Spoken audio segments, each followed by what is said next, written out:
Fala galera do YouTube, aqui é o Pastor Fabiano Faia e nós estamos aqui mais uma vez para gravarmos mais uma edição dos nossos vídeos. Se você ainda não é inscrito no canal, corre se inscrever no canal, aciona o sininho para você receber notificação. Hoje eu quero falar sobre o perdão e a gestão emocional em relação ao perdão. Fica comigo, Deus vai falar com você hoje. Colossenses 3,13 diz assim: suportem uns aos outros e perdoem as queixas que tiverem uns contra os outros. Perdoem como o Senhor lhes perdoou. Esses dias eu ouvi uma frase que diz assim: a maior vingança contra quem se fez seu inimigo é perdoá-lo. E é claro que não é vingança, é apenas uma linguagem poética. Perdoar é compreender as limitações do outro que te feriu. E perdoando é a melhor forma de você gerir as suas emoções. A maior variável de nossas emoções estão em nossos relacionamentos. Amor, paixão, ódio, ressentimento, mágoa são construídos em ambientes de relacionamento. E a felicidade depende da qualidade das nossas relações. Só que é inevitável o fato de que as pessoas irão errar com você. Então a nossa felicidade não depende apenas das escolhas de nossas relações, embora isso também seja muito importante, porque o fato é que até mesmo as pessoas boas vão errar com você. As qualidades de nossas relações falam mais de nós mesmos do que do outro. Como nós absorvemos as coisas negativas, de como nós reagimos diante delas, e isso sugere um controle emocional. A melhor gestão emocional para um ser humano é uma vida de adoração diante de Deus. Um grande exemplo disso é a vida de José. José foi vendido pelos seus irmãos para o Egito e tinha tudo para alimentar mágoas e ressentimentos. Primeiro, por saber que os seus irmãos intentavam matá-lo. Depois, por ter sido vendido como escravo. Em terceiro, porque os seus irmãos o separaram de seus pais. Em quarto, porque foi jogado em uma cadeia onde ficou mais ou menos 7 anos.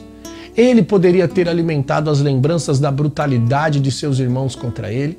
Ele tinha tudo para ser uma pessoa revoltada ou depressiva. E com certeza José teve que lutar contra as memórias traumáticas. Ele escolheu um caminho de perdão porque era um jovem íntimo de Deus. Quando Deus o fez governador do Egito, no tempo da fome, os seus irmãos foram ao Egito. Não imaginavam encontrar José e nem muito menos governando o Egito. E a grandeza de José foi reconhecida pelos seus irmãos, não por se tornar governador do Egito, mas por amar e servir aqueles que o feriram e o venderam. Em Gênesis 45:14 revela o encontro de José com seus irmãos. E a Bíblia diz que ele se lançou aos braços dos seus irmãos chorando. Beijou todos os seus irmãos e chorou com eles, e a Bíblia diz que só depois eles conseguiram conversar. Que cena maravilhosa de perdão! Este choro de José mostra que o mal que os seus irmãos fizeram não foi esquecido por José. Nós não podemos escolher as emoções ruins que sentimos. São registros de nossas memórias, mas nós podemos administrá-las para que elas não se tornem traumáticas. E o perdão é uma limpeza emocional, não é um esquecimento. Jesus disse no Evangelho de Mateus, no capítulo 18, no versículo 4, que você só é grande no reino de Deus quando você se faz pequeno e humilde como uma criança. A humildade de uma criança sugere ver a vida com pureza, ignorando o mal que as pessoas nos fazem. Mateus 6:22, Jesus disse que os olhos são a candeia do corpo. Se os seus olhos forem bons, todo o seu corpo será cheio de luz. Mas se os seus olhos forem maus, todo o seu corpo será cheio de trevas. Foi exatamente isso que José fez. Ele enxergou o propósito de Deus no meio do caos. E é bem mais difícil fazer isso em um ambiente familiar. O nosso cérebro, ele é adaptável às nossas relações. Nos adaptamos às coisas boas e nos adaptamos às coisas ruins. Quando nos adaptamos às coisas ruins, de alguma forma isso é bom, porque nos faz superar e relevar situações difíceis, como a perda de alguém, como uma adversidade financeira. Nós nos acostumamos e nos adaptamos a toda e qualquer circunstância. Mas isso é muito ruim quando nos adaptamos aos nossos relacionamentos, porque nos tornamos máquinas de cobrança, lembrando que a felicidade, ela depende da qualidade das nossas relações. Quantas pessoas são um sucesso fora de casa e dentro do seu lar se torna um fracasso? Tipo Naamã, herói de guerra, general, tinha uma armadura brilhante fora de casa, mas dentro do seu lar, sem armadura, era um homem leproso. Eu faço questão de citar o lar, porque é exatamente em ambientes familiares que nós temos o maior índice de intolerância e falta de perdão. É mais fácil perdoar um estranho do que perdoar um familiar. Porque é irrelevante aquilo que um estranho faz, por mais aborrecedor que seja, não afeta do mesmo jeito que um ente querido. Porque quanto maior a expectativa que você coloca em uma pessoa, maior é a dificuldade que você tem de perdoar. Normalmente nós colocamos mais expectativas em pessoas que amamos. A mágoa só existe porque existiu o amor primeiro. A maioria, antes de se tornarem inimigos, eram amigos. Não adianta termos sucessos externos se somos derrotados internamente. Isso é apenas sucesso superficial. Um grande exemplo disso é a vida de Albert Einstein, uma das pessoas mais inteligentes e brilhantes que passou pela Terra e que fez história através da ciência com 160 de QI, mas tinha um filho com problemas mentais. Ele o internou em um manicômio e o visitou apenas uma única vez em toda a sua vida. Poderia ter compreendido seu filho deficiente e o valorizado, mas ele não fez, porque era um filho que não superou as suas expectativas. Imagine um pai gênio com um filho doente mental. O nosso problema é a expectativa que nós colocamos nas pessoas. Existem pais que desistem dos seus filhos porque eles não se tornaram aquilo que eles gostariam que fossem. Assim também esposo e esposa que desistem um do outro pelo excesso de expectativa. Nós precisamos aprender a diminuir as expectativas que nós colocamos nos outros. E a única forma é valorizando mesmo os defeitos das pessoas, entendendo como um tipo de charme da identidade. Alguém diz: pastor, eu casei com uma mulher muito complicada e teimosa, e isso deve ser porque você também é uma pessoa muito difícil. E se você aumenta as suas expectativas sobre o outro, você torna tudo mais difícil na relação. Se nós amarmos tudo que existe no outro, vamos entender e vamos perceber que existe uma beleza por detrás daquela teimosia ou daquele defeito. Se o seu filho é irritado e tenso, no lugar de você irritá-lo brigando, porque fazendo isso, você abre janelas traumáticas na mente dele. Passe a observar as coisas de valor na vida dele, momentos onde você possa elogiá-lo e estimular nele uma outra personalidade. A psicologia chama isso de TTI, a técnica da teatralização da emoção. Você elogia as pessoas que estão à sua volta. Eu não estou excluindo a correção, existe uma forma correta de corrigir. Segundo Timóteo 2,24, diz que não convém brigar, mas corrigir com mansidão aqueles que se lhe opõem, na esperança de que lhe conceda o arrependimento. A arte de elogiar diminui as expectativas que você coloca na outra pessoa. Nós deixamos a nossa mente viciadas em cobranças, em exigências, matamos os nossos relacionamentos agindo assim. Pessoas que são apontadoras de falhas e que são boas para corrigir erros, não são boas para conviver com seres humanos, mas são boas para conviver apenas com máquinas. E uma pessoa assim não pode se tornar um discipulador e nem um ajudador de ninguém. Precisamos deixar de pôr tantas expectativas nas pessoas e perceber que você também é um ser humano em formação e que você também não supre as expectativas das pessoas. Quando nós nos colocamos como seres humanos em construção, a vida se torna muito mais fácil. Se nós enxergarmos as nossas limitações, então diminuímos as expectativas que nós colocamos nas pessoas. Quando elogiamos as pessoas, elas vão se reciclando. Exemplo, se você tem um marido desorganizado, no primeiro ato de organização dele, por menor que seja, elogie, porque assim você constrói nele uma reciclagem. Cada ser humano tem um mundo a ser explorado.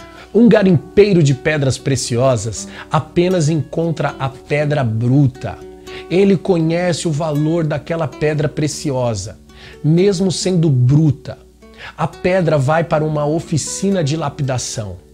Nós somos os garimpeiros e nós encontramos pedras brutas todos os dias. São pessoas. O que precisamos é entender o valor das pessoas. E se você seguir as instruções de Deus, Deus vai lapidar aquela pedra bruta usando você que a encontrou. Isso é fazer da vida uma poesia. Precisamos aprender a fazer poesia no meio do caos. É preciso entender que o momento mais importante para você escrever a sua história é quando as pessoas te decepcionam. Veja o exemplo de José, que não vendeu a sua paz. Não significa aceitar o que as pessoas dizem ou fazem para te ferir ou suas atitudes contra você. Significa compreender que por detrás de uma pessoa que te fere, sempre existe uma pessoa ferida. Ninguém é como é em vão. Se eu compreendo a limitação do outro, então eu decido não vender a minha paz para a ofensa. Nós também encontramos um grande número de pessoas que não se perdoam. E isso é um alto nível do seu sistema emocional traumático.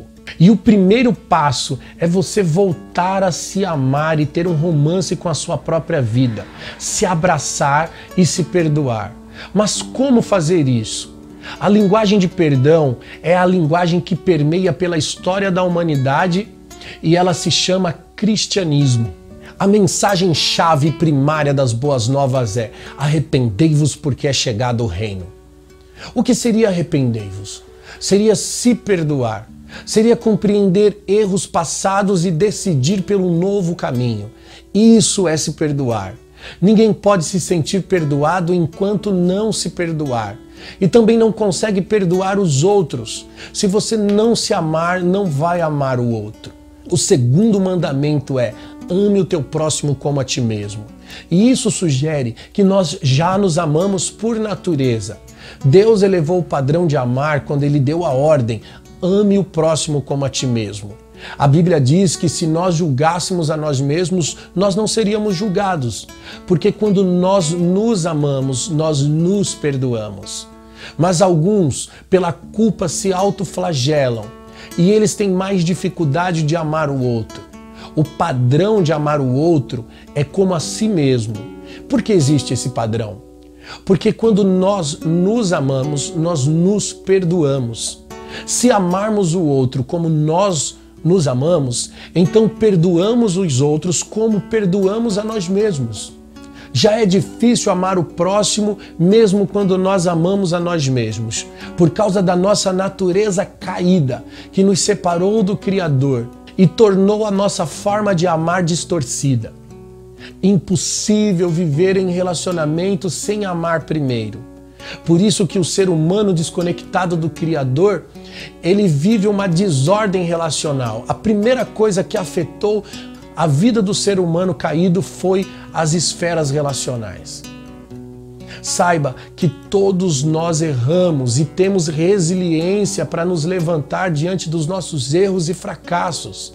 E devemos nos dar a oportunidade de prosseguir e de se reinventar, mudando os caminhos que estavam errados em nossas vidas. E é a partir disto que nós ganhamos a capacidade de nos relacionar com outras pessoas. Nós passamos a olhar para o outro através de nós mesmos. Então ganhamos paciência e tolerância que nos leva ao perdão. É necessário nós entendermos como funcionam os registros traumáticos causados pela mágoa. Ele não depende do seu eu, esses registros. O cérebro ele vai registrar tudo à sua volta. Nós chamamos de biógrafo da memória. Todos os dias ele registra milhares de pensamentos e de emoções, sejam boas ou sejam ruins. Quando existe uma experiência com um alto volume emocional, como por exemplo uma traição, um abuso sexual, uma agressão, coisas desse tipo, o biógrafo do cérebro registra uma janela traumática, que faz com que seja lida e relida várias vezes durante a sua vida, e isso se torna inesquecível. E quanto mais o biógrafo do cérebro lê e relê, ele expande aquilo que chamamos de núcleo traumático. E você passa a viver e reviver aquelas mesmas emoções. Então as pessoas passam a ter dificuldade de perdoar os seus desafetos com as pessoas que a feriu, porque aquela experiência traumática é revivida nas suas memórias. E elas passam a se tornar prisioneiras da própria emoção. Isto, inclusive, impede a pessoa de acessar memórias boas, lembranças maravilhosas. A pessoa vive dentro da gravidade da órbita daquela pessoa que a feriu. A nossa personalidade é a maior residência que nós temos. Imagine uma pessoa visitando a sua casa e no lugar de você acomodá-la na sala ou na cozinha com um banquete, pegasse ela pela sua cabeça e enfiasse dentro da lata do lixo. Pois é exatamente isso que faz uma pessoa que é escrava das suas lembranças traumáticas. Elas não conseguem se relacionar com ninguém. Nenhuma amizade é duradoura, porque o seu biógrafo traumático está sempre estragando as suas relações. Nós não podemos nos aceitar assim. Precisamos reagir, duvidando dos nossos pensamentos, rejeitando os pensamentos que nos perturbam. É determinando ser protagonista da nossa história, deixar de viver na órbita da pessoa que nos feriu. Se alguém te feriu, é porque essa pessoa também é ferida. Se alguém está tentando tirar a sua paz, é porque a sua paz vale muito. Não permita isso. É claro que você não vai esquecer os desafetos, mas você pode deixá-los de revivê-los. A crítica é um princípio de sabedoria na filosofia. E eu tenho que criticar e questionar os pensamentos que passam na minha mente. A Bíblia chama isso de domínio próprio, que também é chamado de fruto do Espírito. O domínio próprio é justamente você discordar de sentimentos e emoções erradas e livrar-se delas. Eu tenho que determinar estrategicamente gerir as minhas emoções. Emoções doentes amam pessoas passivas que abraçam tudo que sentem. E emoções saudáveis amam pessoas ativas que questionam o teor das suas emoções. Precisamos nos tornar autores da nossa própria história, fazendo uma higiene mental todos os dias. Lamentações 3:21, a Bíblia diz: todavia, eu quero trazer à memória aquilo que me dá a esperança. Talvez exista um questionamento dentro de você. Como perdoar aquilo que é imperdoável? A religião sempre viu o perdão apenas como uma regra de fé. Mas o perdão tem que ser aplicado de forma inteligente.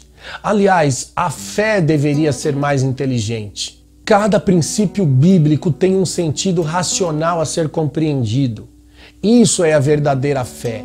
É a fé em princípios, não é fé na fé. Não é fé de pensamento positivo. Vamos observar como Jesus entendia o perdão. Vamos olhar para Cristo na cruz. Ele já havia sido agredido, açoitado. Imagine, tente se colocar no lugar de Jesus. Como estariam as suas emoções nesse momento? Pendurado no madeiro, as pessoas zombando dele, cuspiram nele, cravaram uma coroa de espinho na sua cabeça. Era para Jesus estar tomado de raiva e de ansiedade. Não era nem para ele ter condições de raciocinar naquele momento em que lhe faltava oxigênio e a dor era extrema, mas ele manteve o domínio emocional. Ele conseguiu raciocinar ao ponto de que nem aquele momento tão doloroso foi capaz de roubar a sua paz. Então ele bradou, dizendo: Pai, perdoem, porque eles não sabem o que fazem. Pense comigo, será se aqueles carrascos blasfemadores não sabiam o que estavam fazendo? Eles sabiam o que estavam fazendo. Mas existem vários fatores em que Jesus conseguiu enxergar na vida daqueles homens. Primeiro, eles eram escravos da ignorância. Segundo, eles eram escravos da tirania do Império Romano. No ápice da sua dor, Jesus perdoou os seres humanos imperdoáveis. Não porque não tinha consciência dos erros das pessoas, mas porque a sua paz era plena. Ele tinha a paz que excede a todo entendimento. Essa paz é aquela que me capacita a enxergar as limitações e as fraquezas e a ignorância das pessoas de forma piedosa, não permitindo que elas me ofendam. Jesus é o maior exemplo. Ele se faz pequeno para que os outros possam ser grandes. Essa é a resiliência que me livra das ofensas e que também podemos chamar de paz. A paz não é a ausência do tumulto, mas é o silêncio que você constrói no meio do caos emocional. Jesus compreendia as pessoas nas suas fraquezas e nos seus pecados. Ele transformou uma prostituta em uma missionária. Transformou leprosos que eram rejeitados pela sociedade novamente em pessoas aceitas. O perdão, ele é a única ponte entre você e a eternidade. E talvez você esteja se perguntando, eu preciso perdoar, mas quando? Qual é o momento certo para fazer isso? O momento certo é quando você entende que precisa. O seu eu precisa sair da plateia e entrar no palco da sua vida e você precisa gritar no meio do silêncio da sua dor, eu quero ser livre. A pessoa que perdoa tem mais benefícios do que a pessoa perdoada. Jesus era um homem de perdão. Vamos relembrar a última ceia. Ele sabia que seria levado e ele falou sobre isso na ceia. Um ser humano comum não teria apetite ao saber que o momento da sua morte se aproxima. A Bíblia diz que ele festejou, ele comeu com seus discípulos. E depois ele pegou uma bacia com água e começou a lavar os pés dos seus discípulos, que eram pessoas difíceis. Todos trairiam Jesus e fugiriam quando ele mais precisava. E Jesus sabia de tudo isso. Jesus sabia que Pedro negaria 3 vezes. Jesus sabia que todos o abandonariam. Mas ele lava os pés desses homens. O que isso significa? Que nós temos que dar o nosso melhor àqueles que nos decepcionam. O que me provoca mais inspiração na vida de Jesus é que ele investe tudo que tem na vida daqueles que pouco têm. Jesus é um homem sensacional. No momento em que Pedro o negou 3 vezes, o Evangelho de Lucas registra o olhar de Jesus e o choro amargo de Pedro. O olhar misericordioso de um homem livre que estava preso. E o choro amargo de um homem preso que estava livre.